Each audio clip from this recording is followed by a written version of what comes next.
নমস্কাৰ। আস্থা ক্ৰিয়েশ্যনৰ নতুন এটা ভিডিঅ'ৰ মাজলৈ আপোনালোক সকলোকে পোনপ্ৰথমে স্বাগতম জনাইছোঁ। যদিহে আপোনাৰ ঘৰতো মানি প্লাণ্টৰ গছ আছে তেনেহ'লে এইকেইটা কথালৈ আপুনি অত্যন্ত গুৰুত্ব দিয়াটো প্ৰয়োজনীয়। বন্ধু-বান্ধৱীসকল, ভুলতো ৰোপণ নকৰিব এইটো দিশত মানি প্লাণ্ট। আজিৰ এই ভিডিঅ'টিৰ জৰিয়তে মানি প্লাণ্টৰ বিষয়ে কেইটামান গুৰুত্বপূৰ্ণ কথা আপোনালোকৰ লগত আলোচনা কৰিম।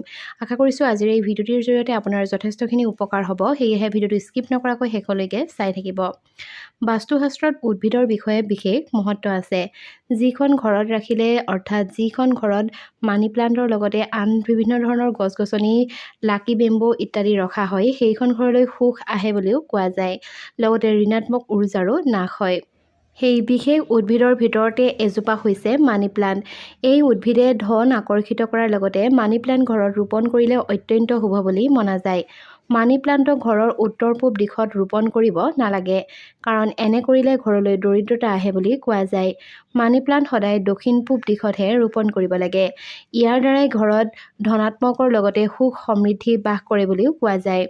দিশৰ লগতে মানি প্লাণ্টৰ লগত জড়িত অন্য কথাৰো ধ্যান ৰাখিব লাগে, যাতে জীৱনত সুখ সদায় বৰ্তি থাকে। মানি প্লাণ্ট মাটিত ৰোপণ কৰিব নালাগে। ইয়াৰ দ্বাৰা এই উদ্ভিদ অপবিত্ৰ হয় বুলিও কোৱা হয়।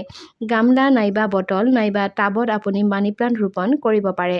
মানি প্লাণ্ট শুক্ৰবাৰৰ দিনটোত কেতিয়াও ৰোপণ নকৰিব, কাৰণ এই উদ্ভিদৰ সম্পৰ্ক শুক্ৰ গ্ৰহ আৰু মা লক্ষ্মীৰ লগতহে আছে।